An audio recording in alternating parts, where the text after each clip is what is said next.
दुनिया की सबसे लग्जरी कारों में से एक, अपनी बेहतरीन इंजन और क्वालिटी के लिए पहचानी जाने वाली रोल्स रॉयस, जो अपने कारों के लिए तो फेमस है ही साथ एयरक्राफ्ट इंजन्स बनाने वाली भी दुनिया की दूसरी सबसे बड़ी कंपनी है। और आज के समय में इतनी पॉपुलर हो चुकी इस कंपनी की शुरुआत एक ऐसी इंसान ने की थी जिनकी बेहद ही गरीबी और बदहाली का सामना करना पड़ा था। पिता की जल्दी मृत्यु हो गई थी और अपने बचपन के दिनों में जब बच्चों की स्कूल जाने की उम्र होती है तो इसी कम उम्र में घर का खर्च चलाने के लिए उन्हें न्यूज़पेपर और टेलीग्राम बांटना पड़ा। लेकिन विपरीत परिस्थितियों में भी कभी उन्होंने हार नहीं मानी। तो मैं जिनकी बात कर रहा हूँ उनका नाम है फ्रेडरिक हेनरी रॉयस। दरअसल रोल्स रॉयस कंपनी के फाउंडर दो लोगों को माना जाता है, फ्रेडरिक हेनरी रॉयस और चार्ल्स रोल्स, लेकिन इस कंपनी में सबसे main role Frederick Henry Royce का ही है। अब आप सोच रहे होंगे कि वह कैसे, तो चलिए दोस्तों, इसलिए पूरी कहानी जानते हैं। हेनरी रॉयस का जन्म 1863 में इंग्लैंड के एल्वेंटन नाम के गांव में हुआ था।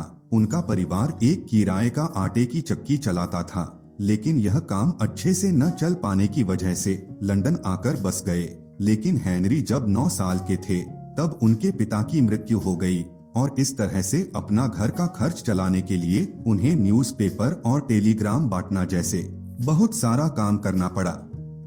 अगले कुछ सालों तक इन सभी कामों को करने के बाद हेनरी अपनी आंटी की मदद से इंग्लैंड के पीटरबरो नाम की जगह पर चले गए, जहां पर उन्होंने नॉर्थर्न रेलवे में काम किया और फिर वहां से लंदन लौटने के बाद एक लाइट एंड पावर कंपनी में शामिल हो गए, जिस कंपनी में सड़कों पर लाइट लगाने का काम करते थे।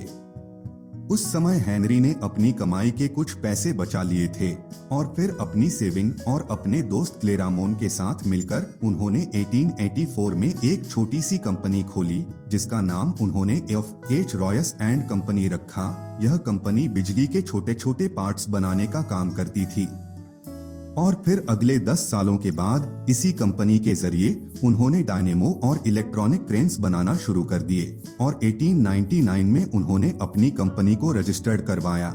लेकिन आगे चलकर जर्मनी और अमेरिका से आने वाली क्रेन्स और डायनेमो से कंपटीशन बढ़ता जा रहा था और कंपनी को घाटा होने लगा था। इसीलिए रॉयस ने कार बनाने का फैसला किया।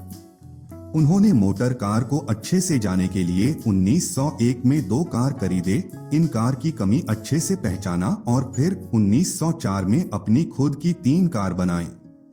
इन कार में से अभी तक अपने बिजनेस पार्टनर चुके क्लेरामोन को एक कार दे दी और हेनरी अल्मन नाम के आदमी ने उनकी दूसरी कार खरीदी। तो यहाँ से रोल्स रॉयस के दूसरे फाउंडर की कहानी शुरू होती है। चार्ल्स रोल्स का लंदन में एक बड़ा सा कार का शोरूम था। जब उन्होंने हेनरी रॉयस की कार को देखा तो उनको कार बहुत पसंद आई और चार्ल्स रोल्स हेनरी रॉयस के पार्टनर बन गए। 23 सितंबर 1904 को दोनों के बीच बिजनेस डील हुई। रॉयस की बनाई हुई कार को रोल्स खरीदेंगे और वह सभी कार रोल्स रॉयस के नाम से जानी जाएंगी।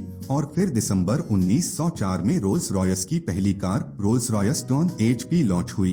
यहाँ से कार को बनाने में रॉयस का टेक्निकल नॉलेज और रोल्स का बिजनेस नॉलेज जबरदस्त काम कर गया और फिर कंपनी तेजी से आगे बढ़ने लगी। 1907 में कंपनी ने एक 6 सिलेंडर कार का निर्माण किया और यह सुपर स्मूथ कार थी और इस कार को लोगों द्वारा इतनी सराहना मिली कि इसे best car of the world कहा जाने लगा।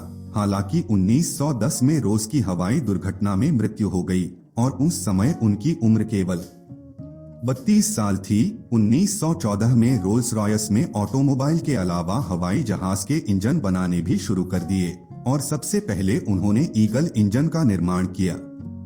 1921 में डिमांड बढ़ने की वजह से रोल्स रॉयस ने मैसाचुसेट्स में नई फैक्ट्री खोली और फिर उन्होंने उसी साल स्प्रिंगफील्ड गोस्ट नाम की कार बनाई। 1930 में बंटली नाम की स्पोर्ट्स रेसिंग कार बनाने वाली कंपनी को खरीद लिया, लेकिन इसी बीच 1933 में रॉयस की भी मृत्यु हो गई।